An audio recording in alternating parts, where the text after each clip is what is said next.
Estos 2 meses vamos a estar compartiendo el valor de tener valores, y el tema principal es viviendo por principios.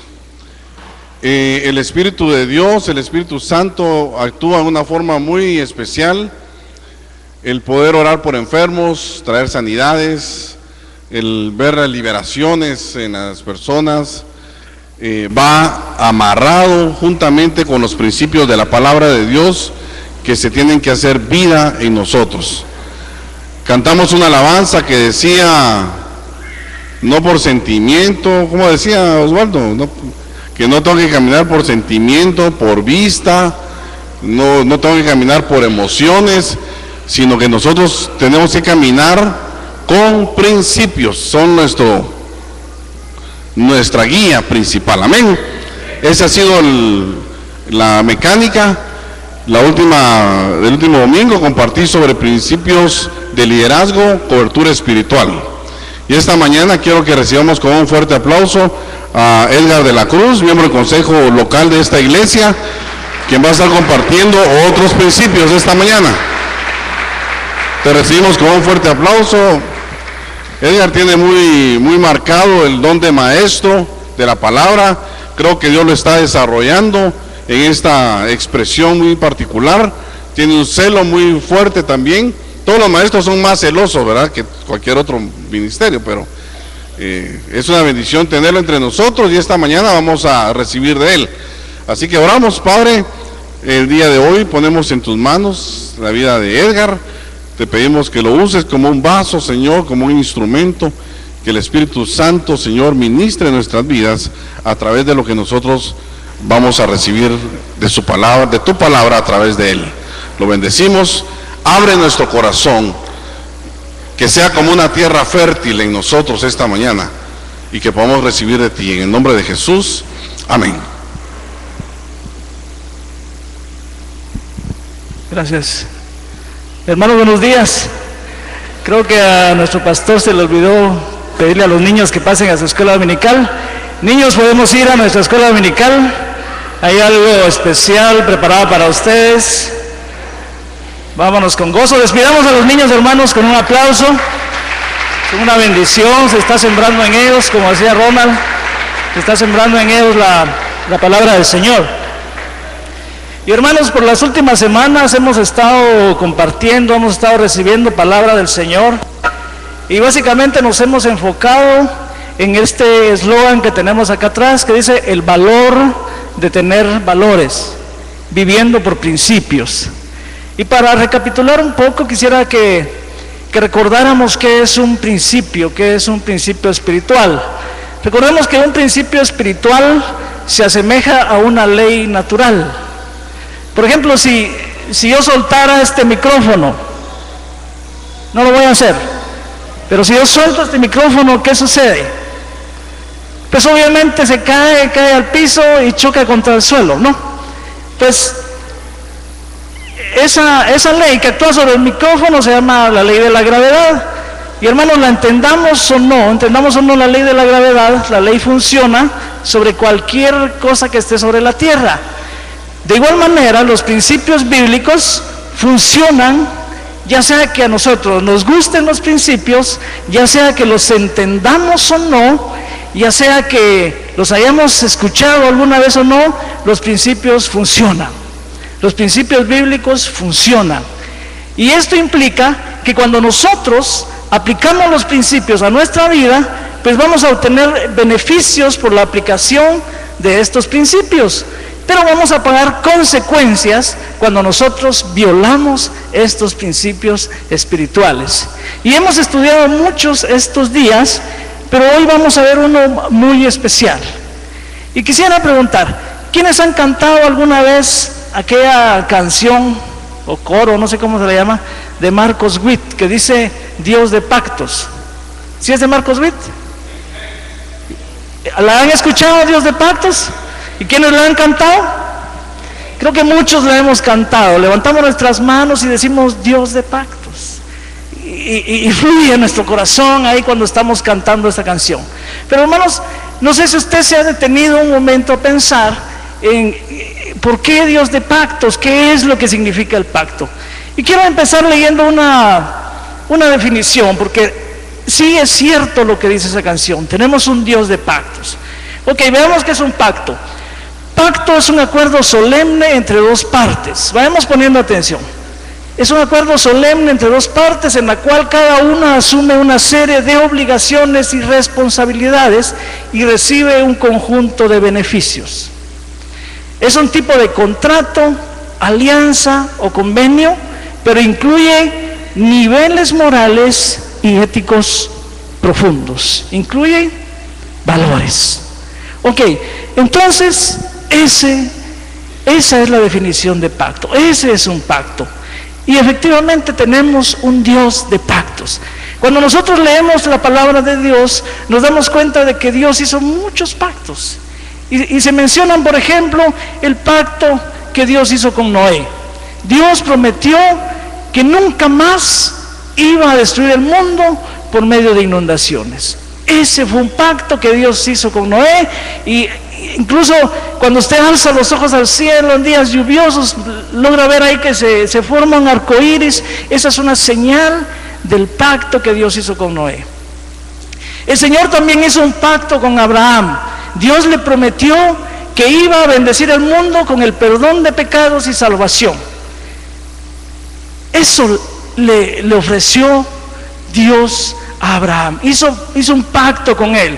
Gálatas 3 dice, del 7 al 8 dice: sabed por tanto que los que son de fe, estos son hijos de Abraham. Sabed por tanto que los que son de fe, estos son hijos de Abraham.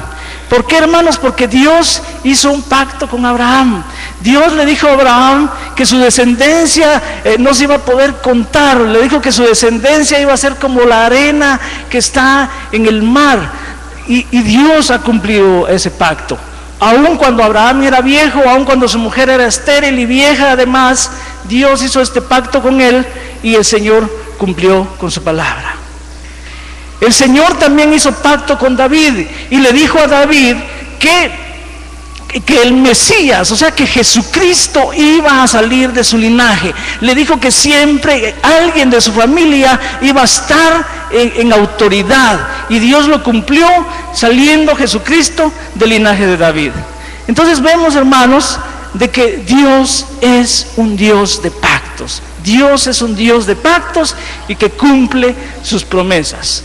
Pero hay cosas interesantes que nosotros tenemos que conocer en lo relativo al pacto. En primer lugar, cuando leemos el pacto que el Señor hizo con Noé, está en el libro de Génesis, capítulo 9, Génesis 6, versículos 9, 12 y 18. Veamos lo que dice la palabra.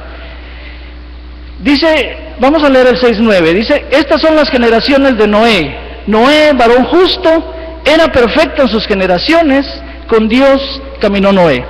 Esto solo para que nos hagamos una idea de cómo era Noé. ¿Cómo dice que era Noé? Perfecto en sus generaciones. ¿Qué dice? Varón justo, con Dios caminó Noé.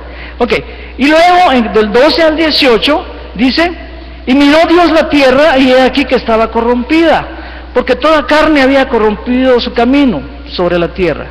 Dijo pues Dios a Noé: he decidido el fin de todo ser, porque la tierra está llena de violencia a causa de ellos, y he aquí que yo los destruiré con la tierra. Hazte un arca de madera de gofer, harás aposentos en el arca, y la calafatearás con brea por dentro y por fuera, y de esta manera la harás: de 300 codos la longitud del arca, de 50 codos su anchura y de 30 codos su altura.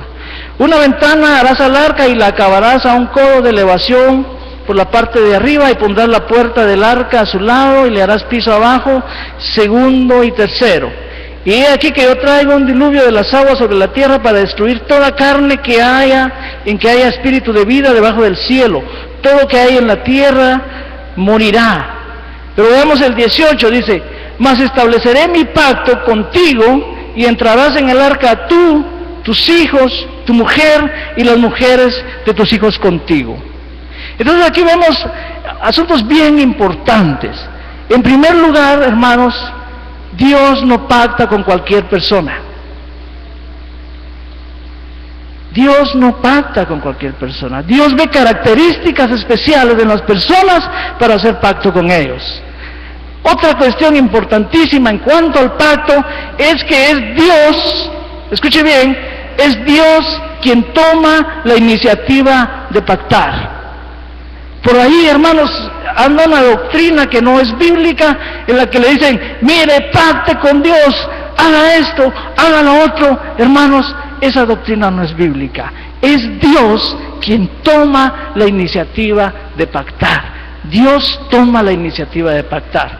Entonces, características especiales del pacto: el Señor escoge personas especiales. Número 2, Dios es quien toma la iniciativa de pactar. Y número 3, vamos a ver ahorita que el pacto trasciende en el tiempo. El Señor, cuando hace un pacto, trasciende en el tiempo. Cuando el Señor hizo un pacto con Abraham, el Señor lo hizo con Abraham, pero ese pacto sigue vigente. Y nosotros leemos en Génesis 15, 18, dice la palabra cuando habló con Abraham, y dice, en aquel día hizo Jehová un pacto con Abraham, diciendo, a tu descendencia daré esta tierra desde el río de Egipto hasta el río grande, el río Éufrates. Y luego el Señor hace pacto con Abraham, luego vienen las generaciones después de Abraham, viene su hijo Isaac, y nuevamente el Señor se presenta a Isaac, y en Génesis le dice nuevamente, Génesis 26, dice, habita como forastero en esta tierra y estaré contigo y te bendeciré, porque a ti y a tu descendencia daré todas estas tierras, y confirmaré el juramento que hice a Abraham tu padre. O sea, pasa una generación y el Señor, recordándose del pacto que hizo con Abraham, le confirma ese pacto a Isaac. Y luego pasa Isaac, viene la nueva generación, está Jacob, y también el Señor se le revela a Jacob y le dice, y he aquí Jehová, dice, he aquí Jehová estaba en lo alto de ella, el cual dijo, yo soy Jehová, el Dios de Abraham tu padre y el Dios de Isaac. La tierra en que estás acostado te la daré a ti y a tu descendencia. Entonces vemos cómo el Señor, cómo nuestro Dios es un Dios de pacto. Vemos cómo el pacto que Dios hace trasciende en el tiempo, no se limita al tiempo. ¿Por qué? Porque tenemos un Dios eterno, un Dios que no se limita al tiempo, un Dios que siempre está con nosotros. Amén. Entonces, el pacto trasciende en el tiempo. Otra característica de los pactos es de que los pactos incluyen un intercambio. Los pactos incluyen un intercambio. Hermanos, nosotros somos salvos por un nuevo pacto. ¿Y qué es lo que nosotros hacemos cuando venimos a los pies del Señor? Pues nosotros al Señor le damos un corazón destrozado, al Señor le damos un corazón de piedra, al Señor le damos un corazón duro, un corazón lastimado. ¿Y qué hace el Señor? Nos da algo nuevo. Nos da un nuevo corazón, nos da un corazón de carne, nos da un corazón sensible, nos da un corazón que nos hace percibir las grandezas, las maravillas de nuestro Señor, y empezamos a caminar llenos de esa bendición que Dios nos da a través de ese pacto. Amén. Qué especial, hermanos, qué especial que tengamos esas características en ese Dios que nos ha llamado a cada uno de nosotros. Ahora bien, hay dos tipos de pactos en cuanto a los tratos que Dios hace con el hombre. En primer lugar, les voy a leer acá. Hay pactos incondicionales. Pactos incondicionales. Es una disposición soberana de Dios por la cual Él establece un convenio incondicional o declarativo con el hombre, obligándose a sí mismo, o sea, Dios se obliga a sí mismo, mediante la gracia, a conceder bendiciones definidas a aquellos con quienes ha pactado. Ese es un pacto incondicional. En este tipo de pacto, aquello que se pacta depende para su cumplimiento solo del que hace el pacto. O sea que para que ese pacto funcione, solo depende de Dios, imagínense. Y si depende de Dios, pues obviamente va a funcionar. Por eso es un tipo de pacto que es por gracia. Dice, aquello que se prometió es concedido soberanamente al receptor del pacto. En este caso nosotros, cuando aplicamos un pacto incondicional de parte de Dios, simplemente tenemos que recibirlo. No tenemos que hacer nada nosotros, sino que simplemente recibirlo, porque Dios fue quien estableció el pacto y a través de su poder es que va a funcionar. Entonces, aquello que se prometió es concedido soberanamente al receptor del pacto, basado en la autoridad e integridad del que realiza el pacto, aparte del mérito o respuesta del receptor. Aquí el pacto funciona por el poder de Dios. Y luego están los pactos condicionales. ¿Qué es un pacto condicional?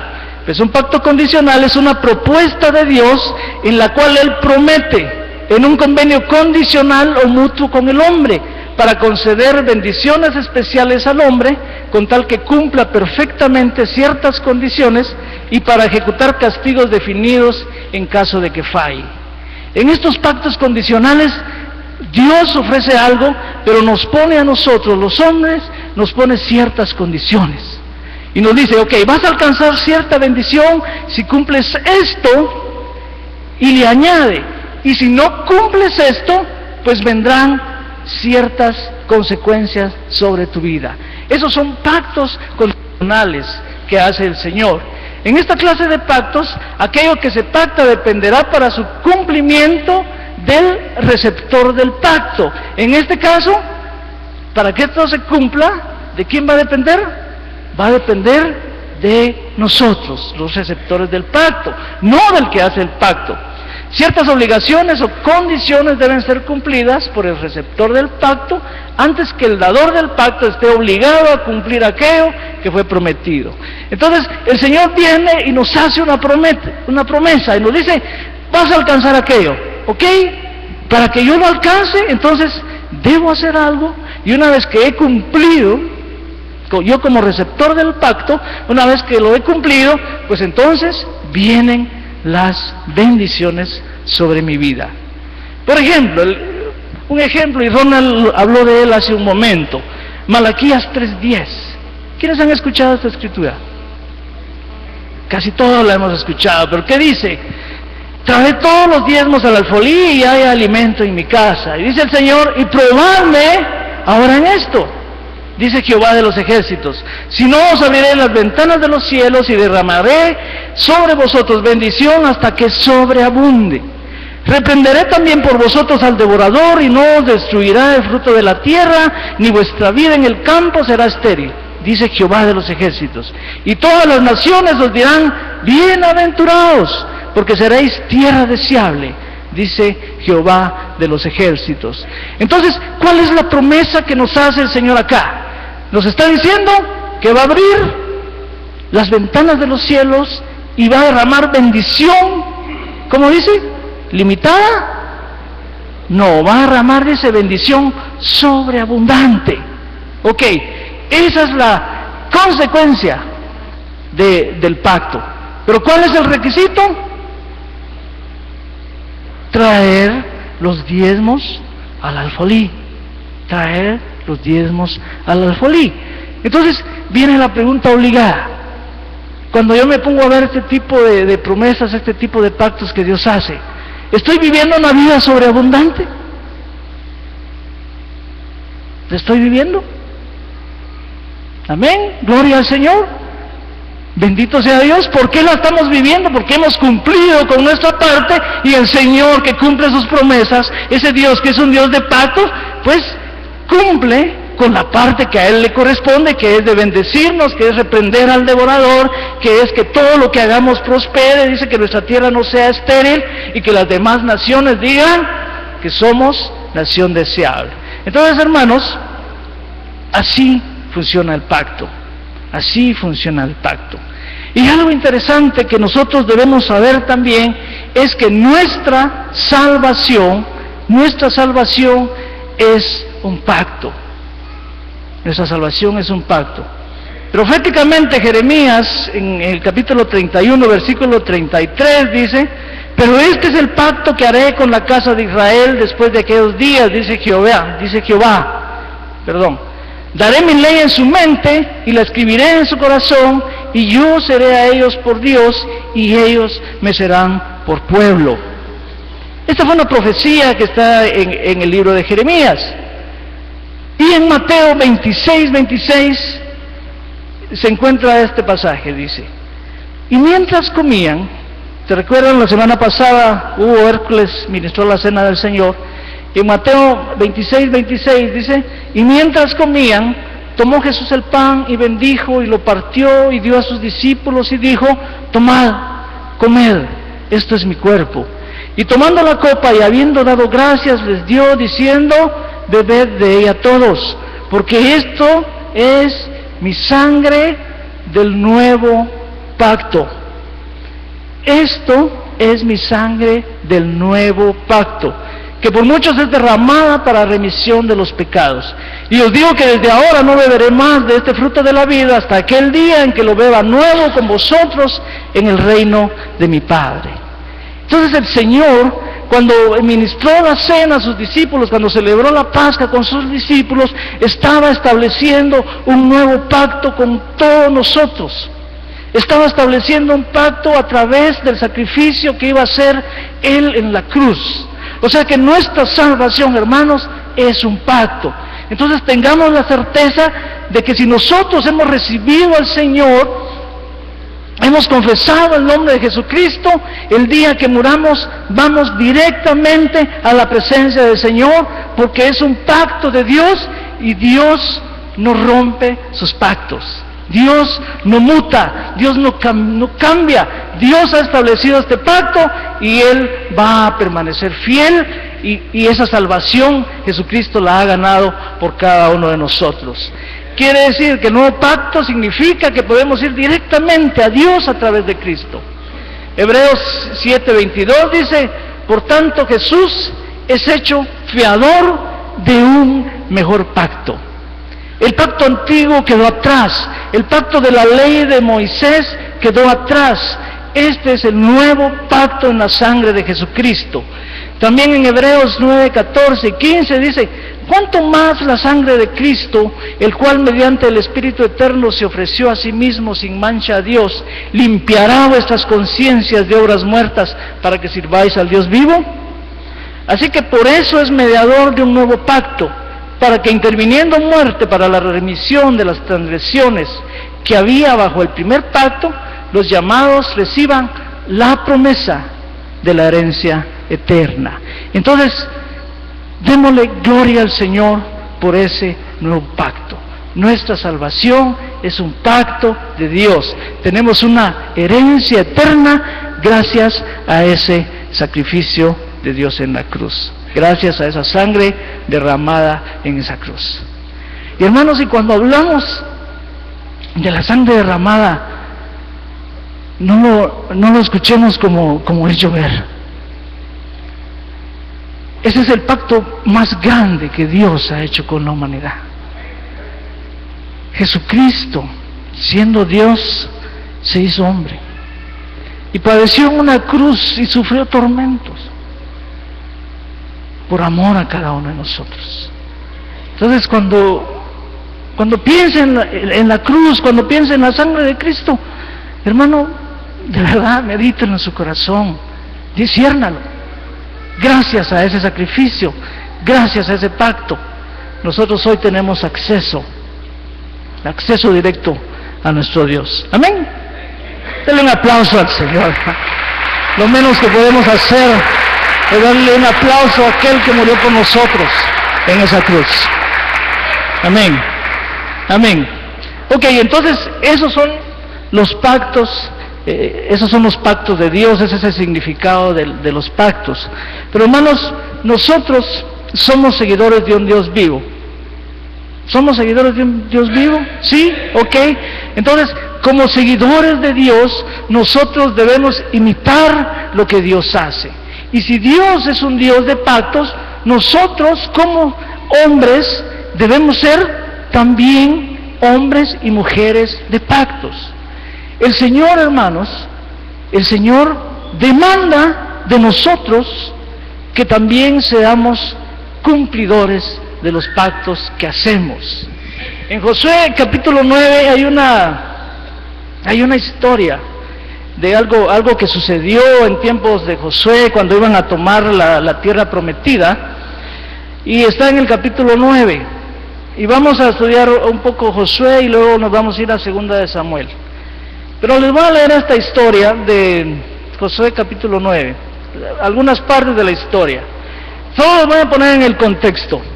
Después de vagar por el desierto, una generación completa murió en el desierto, liderados por Moisés, y luego también Moisés muere, y deja de sucesor a Josué, y entonces le dice que entre a la tierra prometida, que crucen el Jordán y vayan y tomen la tierra prometida. Y bajo esa perspectiva ellos entran a la tierra prometida con las instrucciones específicas de parte de Dios y empiezan a conquistar ciudades y eliminan lo que Dios les dice que había que eliminar, queman lo que había que quemar de acuerdo a las ordenanzas de Dios, y van los israelitas como un ejército incontenible. Todos los moradores de los alrededores entienden, se dan cuenta de que Dios está con ellos, y entra un temor sobre todos los ciudadanos de esos lugares, entra un temor fuerte y grande, porque ven que los israelitas van con el poder de Dios y los están conquistando. Dentro de las ciudades y dentro de las poblaciones que tenían que conquistar estaban los gabaonitas, y esto está narrado en el capítulo 9 de Josué. El asunto es de que van los israelitas y los gabaonitas oyen de que ellos están en su ruta, ellos son los siguientes por conquistar, y usan de astucia. Ellos oyen lo que han hecho los israelitas con Jai, con Jericó, y se disponen a engañar a los israelitas. Entonces dice que, lo narra la palabra, dice que toman vestidos viejos, calzado viejo, toman pan mohoso, toman odres de vino viejos, y se van al encuentro de ellos. No se bañan por unos cuantos días y se van al encuentro de ellos y les dicen: miren, señores, hemos escuchado de su fama, de todo lo que han hecho, y queremos hacer alianza con ustedes. Y los engañan y les dicen: miren, este pan que ahorita está mohoso y tieso, lo tomamos caliente cuando salimos de nuestras casas. Nuestros calzados estaban nuevos y nuestros vestidos también, y hemos caminado mucho para venir al encuentro de ustedes. Y queremos hacer alianza con ustedes. Y la palabra dice que los israelitas en ese momento consultaron entre sí, pero no consultaron a Dios, y decidieron: ok, hagamos alianza, nos vamos a ayudar mutuamente, no nos vamos a atacar, y hacen alianza con los gabaonitas. Cuando el ejército israelí sigue su campaña de conquista, se topa con que los gabaonitas estaban adelantito de ellos, eran los siguientes que tenían que conquistar. Pero, escuchen acá, pero a pesar del engaño, ellos fueron fieles a ese pacto. Ellos fueron fieles a ese pacto, les habían ofrecido que no los iban a matar, por lo tanto no los mataron, sino que simplemente dice la palabra que los constituyeron leñadores y aguadores. Los dejaron ahí como siervos de ellos, pero no los mataron. Y luego siguen avanzando y se arma otra guerra. Imagínense hasta dónde llegó el compromiso de ellos. Ellos tuvieron que pelear guerras por defender a estos gabaonitas, a pesar de que los habían engañado. Pero hermanos, a eso nos llama el Señor. A eso nos llama, a que cumplamos nuestros pactos, a que seamos hombres y mujeres de pactos. Y vamos a ver qué sucede en 2 de Samuel. En 2 de Samuel 21. Esto sí se los voy a leer, no lo voy a parafrasear. Pero dice la palabra, en 2 de Samuel capítulo 21.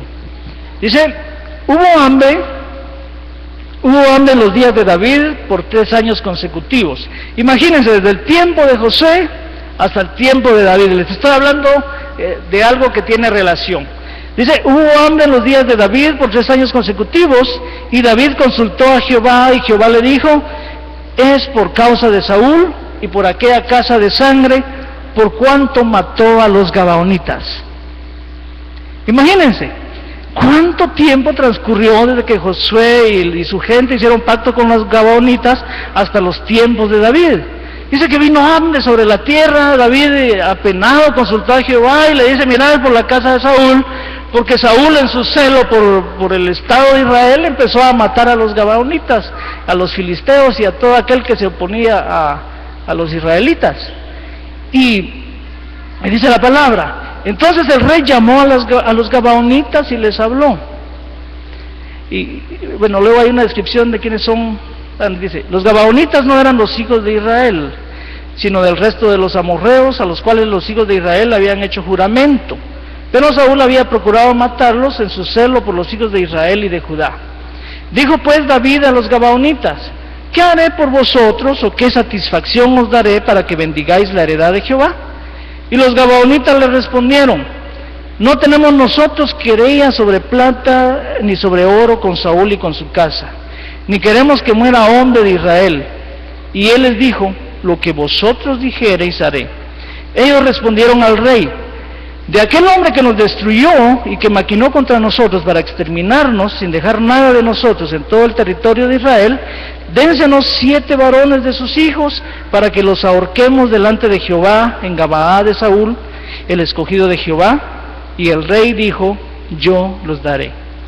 Hermanos, al final los pactos deben cumplirse y Dios demanda el cumplimiento de esos pactos. Vino esta hambruna, el Señor reveló por qué era, los gabaonitas pidieron algo a cambio para que no siguiera la maldición sobre ellos, y David se los dio. En esta ocasión murieron 7 hijos de Saúl. Dice la palabra que los ahorcaron en manos de los gabaonitas. ¿Por qué? Por haber violado un pacto, Entonces, el Señor es un Dios de pactos y demanda que nosotros también seamos hombres y mujeres de pactos. Hay otro ejemplo, está en Malaquías 2:13, y eso es bien importante. Aquí atención, varones, especialmente varones. Es en Malaquías 2:13. Aquí el Señor está amonestando a todo el pueblo de Israel y dice: y esta otra vez haréis cubrir el altar de Jehová de lágrimas, de llanto y de clamor, así que no miraré más a la ofrenda para aceptarla con gusto de vuestra mano. Les está diciendo que no le importan las lágrimas, el llanto, el clamor. Les dice que no va a aceptar esa ofrenda de mano de ellos. Mas diréis: ¿por qué? Y pongamos atención acá. Mas diréis: ¿por qué? Porque Jehová ha atestiguado entre ti y la mujer de tu juventud, contra la cual has sido desleal, siendo ella tu compañera y la mujer de tu pacto. ¿No hizo el uno, habiendo en él abundancia de espíritu? ¿Y por qué uno? Porque buscaba una descendencia para Dios. Guardaos pues en vuestro espíritu, y no seáis desleales para con la mujer de vuestra juventud. Porque Jehová, el Dios de Israel, ha dicho que él aborrece el repudio y al que cubre de iniquidad su vestido. Dijo Jehová de los ejércitos: guardaos pues en vuestro espíritu y no seáis desleales. Hermanos, el Señor ve los pactos que nosotros hacemos. Cuando nosotros como varones llegamos al altar y nos comprometemos delante de Dios con la mujer que va a ser nuestra esposa, hermanos, no es un acto social, no es algo para llenar un requisito. El Señor está en medio de ese pacto, el Señor lo está viendo, y como lo dice aquí en la palabra en Malaquías, el Señor demanda de nosotros los varones que seamos leales, que seamos fieles a la mujer de nuestro pacto. Y el Señor no va a recibir, como dice aquí, no va a aceptar con gusto cualquier ofrenda que traigamos si nosotros estamos siendo desleales a nuestra esposa, si nosotros estamos siendo desleales a la mujer de nuestra juventud, a la mujer de nuestro pacto.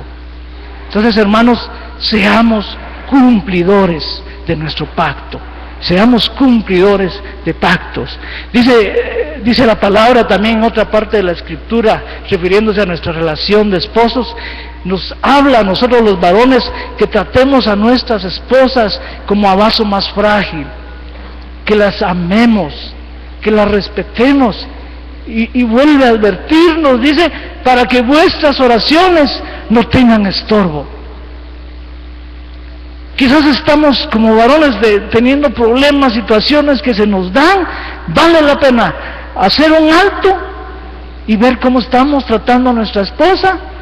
De repente por ahí viene la raíz de lo que nos está pasando. Pero el punto aquí es de que debemos ser hombres y mujeres de pacto. Amén. Hombres y mujeres de pacto. Hermanos, una vez que nosotros entendemos el concepto de lo que es el pacto, si entendemos que somos hombres y mujeres de pacto, pues esto nos conlleva a otro punto, a otro principio, que es el principio de la unidad. El principio de la unidad. ¿Quiénes saben de que la unidad está implícita en el Dios mismo? Nosotros tenemos un Dios que es un Dios trino, ¿sí? Está el Padre, el Hijo y el Espíritu Santo. Los tres son Dios. Entonces la unidad es algo que está en el mismo Dios y que nosotros también tenemos que traer a nuestro círculo familiar y a nuestra relación como iglesia. El Señor ama tanto a la iglesia, recordemos que ama tanto a la iglesia, o sea, la iglesia somos nosotros, que se entregó por ella, que se entregó por nosotros. Y hay algo bien especial en Juan 17, y esta vez refiriéndonos a la unidad. Fíjense que Jesús hizo una oración antes de padecer en la cruz. Jesús hizo una oración y oró por todos nosotros. Voy a leer Juan capítulo 17. Imagínense el contexto, hermanos.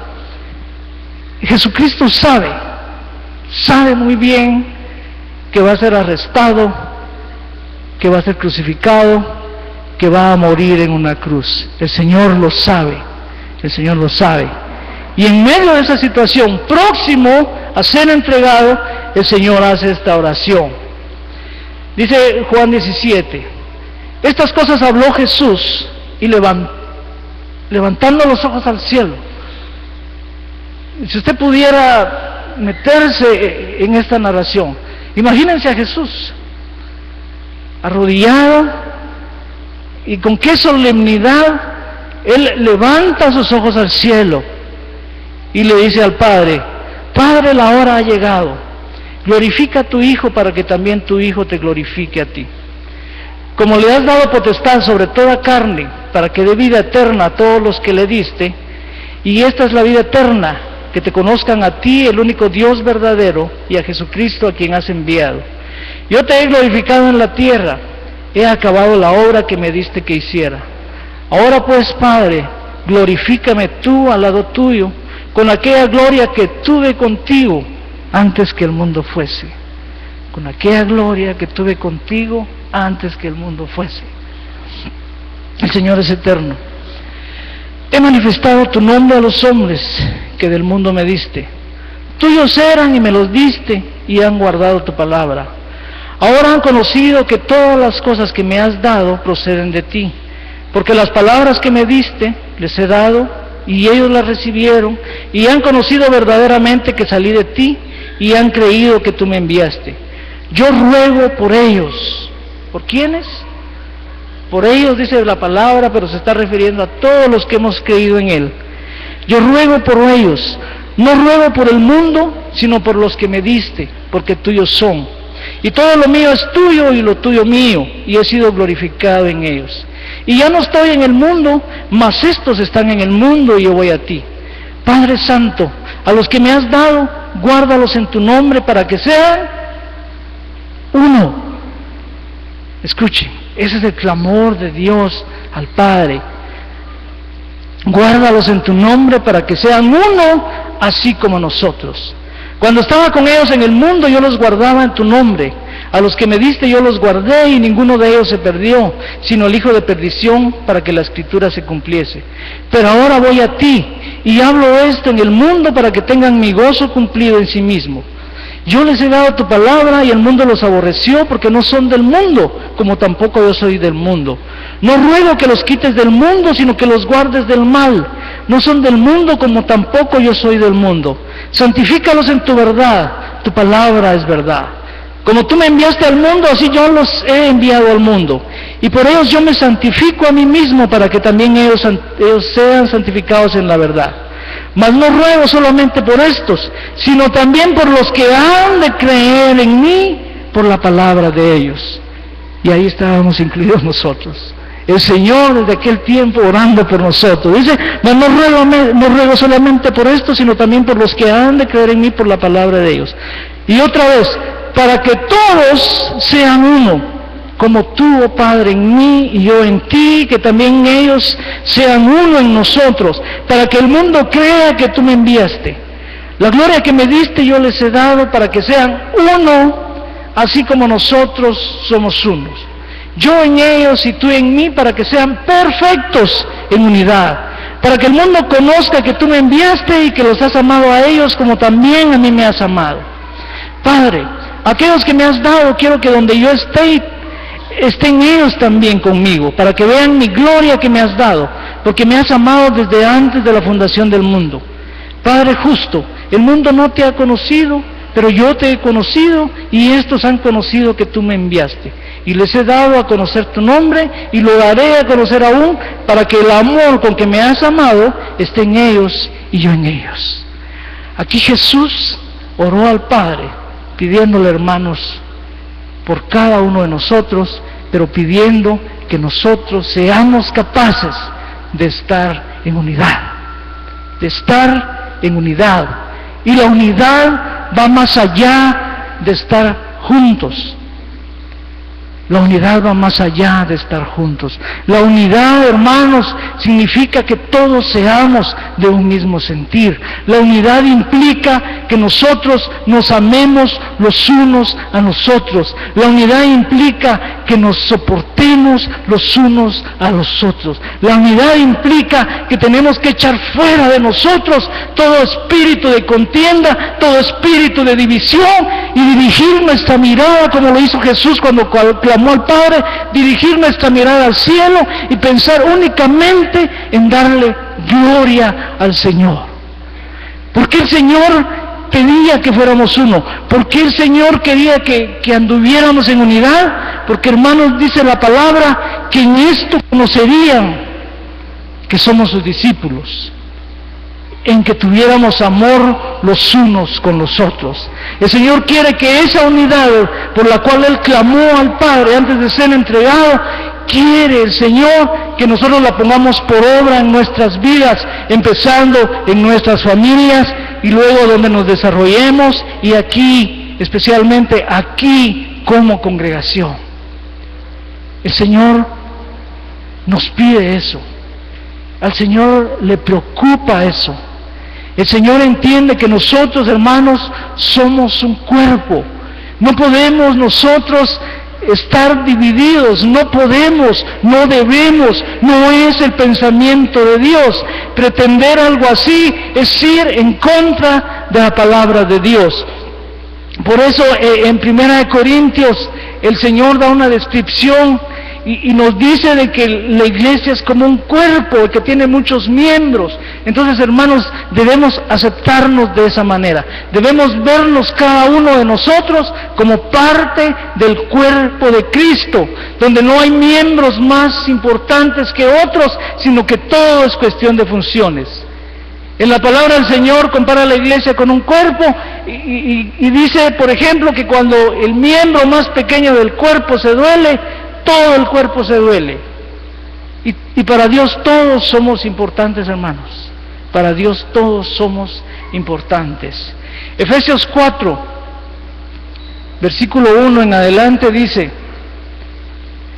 yo pues, preso en el Señor, os ruego que andéis como es digno de la vocación con que fuisteis llamados, con toda humildad y mansedumbre, soportándoos con paciencia los unos a los otros en amor, solícitos en guardar la unidad del Espíritu en el vínculo de la paz. Un cuerpo y un espíritu, como fuisteis también llamados en una misma esperanza de vuestra vocación. Un Señor, una fe, un bautismo, un Dios y Padre de todos, el cual es sobre todos y por todos y en todos. Pero a cada uno de nosotros fue dada la gracia conforme a la medida del don de Cristo. Entonces, hermanos, el Señor nos dice que andemos como es digno de la vocación con que fuimos llamados. Tenemos que echar fuera, hermanos, el orgullo y el egoísmo. Aquí entre nosotros ya no hay cabida para el orgullo y el egoísmo. Como dice la palabra en Corintios cuando define al cuerpo, dice, no puede el pie decirle a la oreja, no te necesito. Nosotros no podemos decirle a alguien de nuestra congregación, a alguien parte del cuerpo de Cristo, mira, no te necesito. Hermanos, no seamos egoístas, no seamos orgullosos. Debemos entender de que el Señor nos ha llamado a todos y que una vez que nosotros caminemos en unidad, vamos a poder realmente establecer el reino de Dios y su justicia en esta tierra. De verdad, es la única forma. ¿Cuánta gente hay en las calles en este momento? ¿Cuánta gente no vino hoy a ninguna de las congregaciones que hay en Cobán? ¿Por qué?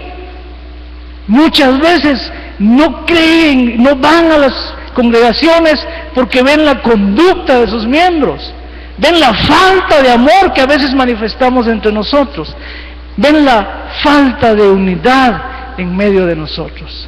Pero hermanos, Dios nos está llamando. El día de hoy Dios nos está llamando. Dios nos está hablando para que hagamos un alto en el camino, para que recapacitemos y pensemos realmente si estamos caminando en unidad o no, para ver realmente si estamos amándonos los unos a nosotros, para ver si estamos siendo pacientes los unos con los otros, para ver si nos estamos hospedando los unos a los otros, para ver si nos estamos exhortando los unos a los otros. Hermanos, es tiempo de hacer lo que Dios nos ha mandado que hagamos, de caminar en unidad. Y para finalizar, quiero que leamos el Salmo 133. Dice la palabra de Dios en el Salmo 133. Mirad cuán bueno y cuán delicioso es habitar los hermanos juntos en armonía. Es como el buen óleo sobre la cabeza, el cual desciende sobre la barba de Aarón, y baja hasta el borde de sus vestiduras, como el rocío de Hermón, que desciende sobre los montes de Sión, porque ahí envía Jehová bendición y vida eterna. Allí envía Jehová bendición y vida eterna.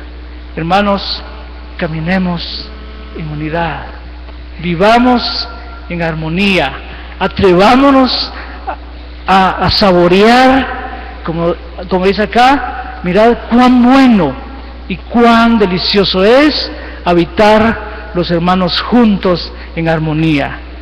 Ahí, una vez que estemos habitando juntos en armonía, ahí el Señor va a enviar bendición y vida eterna. Y yo los invito a que nos pongamos de pie todos. Pongámonos de pie. Y quisiera pedirle a favor que si usted está con su familia, se tomen de la mano ahí donde están. Si usted está con su familia, tómese de la mano. Y si usted vino solo, acérquese a algún grupo. Y cerremos nuestros ojos.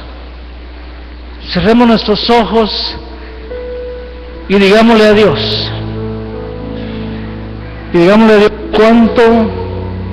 cuánto valoramos lo que Él hizo en esa cruz. Dios mío, te damos gracias, Señor. Te damos gracias, Señor, por lo que nos enseña tu palabra. Señor, tú eres un Dios de pactos. Eres un Dios de pactos que siempre cumple su palabra. Dios mío, te pedimos perdón, mi Dios, porque muchas veces violamos nuestros pactos. Padre, pero hoy sabiendo que eres un Dios amoroso, un Dios que perdona. Hoy, Señor, nos ponemos delante de ti y te decimos, Señor, que anhelamos caminar en unidad. Queremos, Señor, caminar como un pueblo delante de ti, unidos, Señor, unidos, realmente unidos, Señor, con un mismo sentir, anhelando únicamente, Señor, glorificar tu nombre. Queremos, Señor, que el mundo sea testigo del amor que hay entre nosotros, que el mundo conozca que realmente somos discípulos tuyos, Señor, por el amor que nos tenemos entre nosotros. Dios mío, queremos ser familias fuertes, familias unidas, Señor. No queremos, mi Dios, que el enemigo se introduzca en medio de nuestros hogares. No queremos que el enemigo nos divida, Señor. No queremos que el enemigo nos destruya. Permítanos, Señor, permanecer unidos. Así como tú, el Padre y el Espíritu Santo permanecen unidos, así queremos nosotros permanecer unidos, Señor. Te damos gloria, Señor. Te damos gloria, Señor. Y te pedimos, Señor, que envíes sobre tu pueblo bendición y vida eterna. Derrama, Señor, sobre nosotros de tu Espíritu Santo. Que tu Espíritu Santo nos mueva a toda verdad. Que tu Espíritu Santo nos sacuda, Señor. Que podamos ser capaces, Señor, de afrontar nuestra realidad. Que podamos ser capaces, Señor, de reconocer que muchas veces no estamos caminando en unidad. Que muchas veces caminamos conforme a nuestras propias ideas, conforme a nuestros propios ideales y no conforme a los tuyos, Señor. Padre, hoy nos ponemos delante de ti, nos ponemos a cuenta, Señor, y te pedimos, Señor, que bendigas esta parte de tu pueblo. Bendice, Señor, nuestras autoridades. Bendice a las personas que tú has puesto en autoridad, Señor. Permítanos sujetarnos a ellos, Señor, en humildad. Permítanos estar unidos a ellos, Señor. Caminar con ellos, Señor, con un solo objetivo: glorificarte a ti, Señor, en todo lo que hagamos. En todo lo que hagamos, Señor. Te damos gracias, mi Dios. Te damos gracias, Señor, en el nombre de Jesús. En el nombre de Jesús. En el nombre de Jesús. Si hay que pedir perdón, a ti te hablo, varón, si hay que pedir perdón, si tienes que pedirle perdón a tu esposa, hoy es el momento. Dice su palabra, dice la palabra de Dios, que donde dos o más estamos congregados, ahí está el Señor. Y el Señor está aquí en medio de nosotros. Y si tú quieres pedir perdón a tu esposa, a tus hijos, si hoy se debe pedir perdón, hoy la presencia de Dios está aquí y Él va a ministrar. Él va a ministrar tu vida, Él va a ministrar tu familia, Él va a ministrar lo que hoy se haga en este lugar. Perdónanos, Señor. Perdónanos, Señor. Recibimos tu perdón y recibimos tus bendiciones y te damos la gloria. A ti, Señor, a ti, Dios de pactos, sea la gloria, la honra y el honor por los siglos de los siglos. Amén. Amén. Gloria al Señor. Gloria al Señor. Aleluya. Aleluya. Gloria a Dios. Gloria al Señor. Que Dios los bendiga, hermanos. Vayámonos en bendición.